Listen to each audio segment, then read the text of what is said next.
sides of it is one of Spain's national nature reserves. It really is beautiful.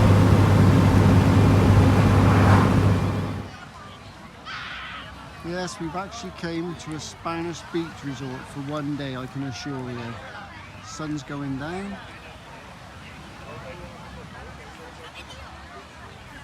It's 8:30 in the evening. As you can see by the moon is out, the sun is going down, and yet the beach is packed still.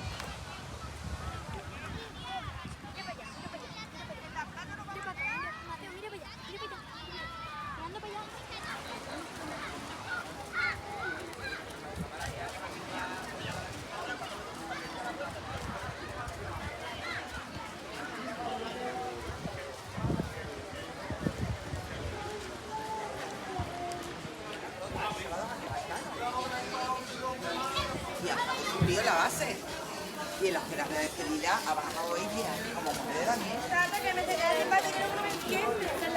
El número de teléfono.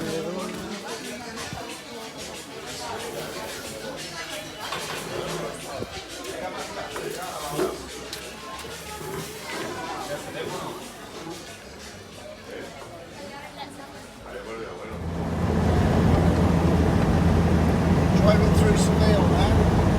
Very busy.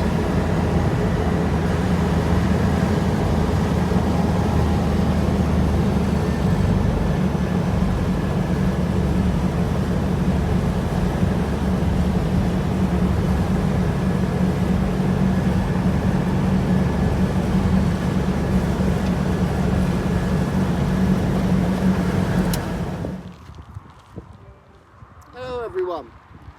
If you remember when we first started doing these video blogs, I said I would tell you everything when it went wrong, as well as all the good things. Well, we've had about a week and a half of everything seems to be going wrong. I'll just recap on what's happened. If you remember in the last video, I had a exhaust breakage. The two exhaust brackets, well, they broke and I done a temporary repair, and we carried on and we found a campsite. At that campsite, one of the guys who worked there, who's Portuguese, knew somebody in a garage 30 kilometers away who could probably fix it for us. So he phoned them up for us and they said bring the truck on down. Well, we took the truck on down there, and after a 30-kilometer drive when we arrived, the guy who owned the garage decided that he never had time to do us. He didn't want to know anything about the fix. So he just waved his hand at me and said, oh, you'll have to wait. Well, half hour after that, another mechanic comes out. I show him the problem, that I've done a temporary fix for the chain as part of the exhaust bracket, and told him I needed it fixing properly. And he said, oh, that's no problem. Give him an hour. And it'd be fixed. So myself, Gloria, and the two dogs, off we go down to the local cafe restaurant. We spend there an hour because it's so hot. We decided to stay put underneath the shade.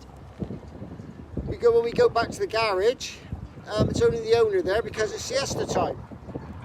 Owner tells me that everything's been done and it's all been fixed. So he then asked me to charge me, and I said, let's go and have a look. So we go outside, I have a look at the brackets, and they're exactly the same as when I'd done the fix. So I asked the owner what he supposed to have done. He hasn't got an explanation for this, so he phones his mechanic up, who's obviously at home because it's siesta. And he tells the owner, well, all he's done is undo the same bolts that I put on and doing them all back up again. So they hadn't actually fixed it. At this point, I felt I was being conned. It surprised me that at this point, when I told the owner that nothing had been done and I wasn't going to pay for anything, the owner certainly has very good English, waves his hand at me and says, well, you drive out of here. So that was in Portugal, so that was not a very good experience. After that, we leave the campground and we travel down to a place called Faro. In this campground, I find a local parts supplier We go to him on the Thursday and put an order in for 3 exhaust brackets. We give him all the measurements, he finds them in a book, says he'll order them, they should be there. Now remembering this is on the Thursday I've ordered them, they should be there by the Saturday or at the latest the Monday. I phoned him on the Saturday, this is now 2 days after I've ordered them, and he tells me they haven't arrived. So now we're in this campsite now for 4 days. We leave on the Monday, drive down to pick them up, we get down there and the guy tells us they still haven't arrived. He then tells me that maybe I should come back at 3 o'clock in the afternoon and he'll find out where they're to. Well, as you probably realised, I didn't wait around for another whole day for something that should have been an overnight parts delivery, 3 small brackets. So another little con, and that was in Portugal as well. So I definitely do think that they think the tourists are coming, let's make some money out of them, or let's just mess them about. Because I now got a lorry which has still got the same repair I put on it, and I'm still looking for some exhaust brackets. So maybe I'll have more luck when I get to Morocco. Third thing that happened, on the Friday when we're in this campground in Faro, Poppy didn't seem herself. She was lethargic, she was not herself at all. You could tell that when you've got a dog, if they're feeling unwell. Well, we thought it might be down to the heat. But on the Saturday morning when I got up and went to take them out of the camper, Poppy couldn't walk. She'd lost complete control over her back legs and she couldn't stand up. Luckily for us, I managed to find a local vet. So on the Saturday, as an emergency, bundled everything back up into the camper, drove up a tiny little street to find this vet, and took Poppy in. She was so lethargic, she was just led out on the table, on her side, and we actually thought she was dying.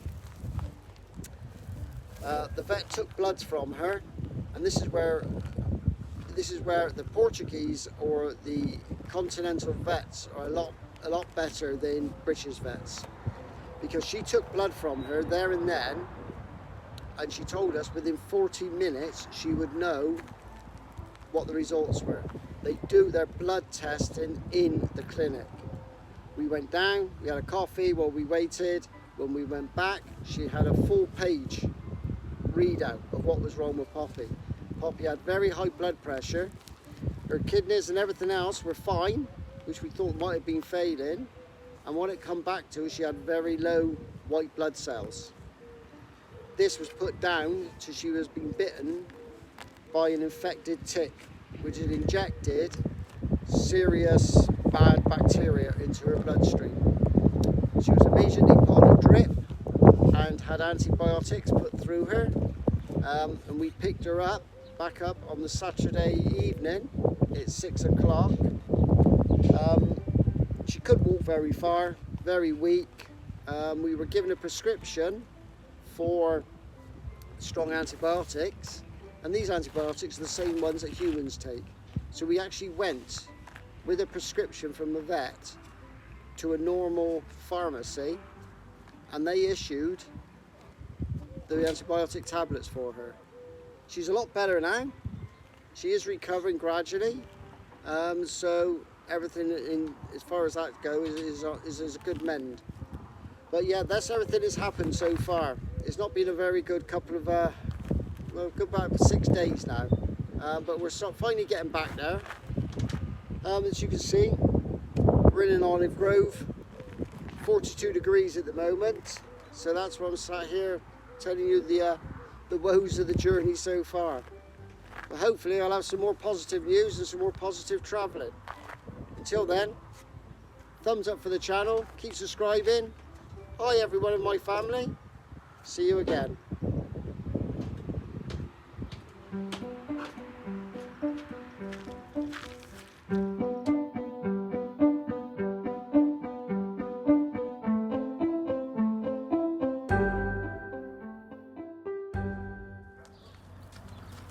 As an added bonus, I thought I'd finish this little video off with some positives. We had an early morning visit this morning. As you can see, we had an early visit from the horses on the farm we're staying in the camper ground. Which is nice to be woken up to at 6:30 in the morning with the sound of them munching outside.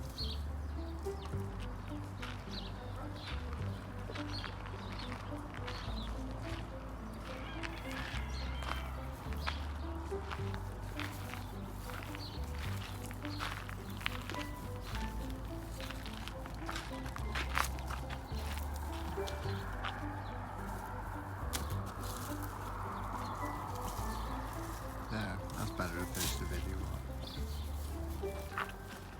Until next time, everybody.